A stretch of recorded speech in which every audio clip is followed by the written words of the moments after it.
اللہ کا ذکر کثرت سے کریں، اس لیے کہ اللہ کا ذکر کثرت سے کرنا یہ ایمان کی علامت ہے۔ تھوڑا ذکر تو منافق کرتا ہے، مومن اللہ کا ذکر کثرت سے کرتے ہیں، اور اللہ کا ذکر کی وجہ سے قبر کے اندر قابل رشک بن جاتا ہے انسان۔ جنت میں ایک جنتی خوشبو آئے گی، اچانک وہ اپنی جنت میں ہوگا تو ایک خوشبو کی ایک لہر آئے گی، ایسی خوشبو اس نے پہلے کبھی سونگھی نہیں ہوگی۔ وہ فرشتوں سے پوچھے گا کہ یہ خوشبو کیسی ہے، ایسی خوشبو تو میں نے کبھی سونگھی نہیں۔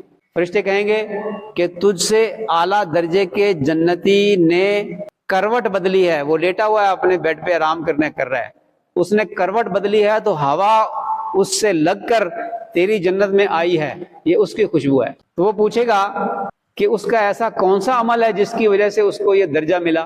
فرشتہ کہے گا کہ اس نے دنیا میں تجھ سے ایک مرتبہ سبحان اللہ زیادہ کہا تھا، یہ اسی کی وجہ سے اس کو یہ درجہ ملا۔ اس لیے حدیث میں آیا کہ انسان جنت میں جانے کے بعد ان جنتی کو کسی چیز کا بھی قلب کو افسوس نہیں ہوگا بجز اس گھڑی کے جو دنیا میں اللہ کی یاد، اللہ کے ذکر کے بغیر گزر گئی ہو۔ تو اللہ کا ذکر کثرت سے کرنا یہ نجات کا بہت بڑا ذریعہ ہے۔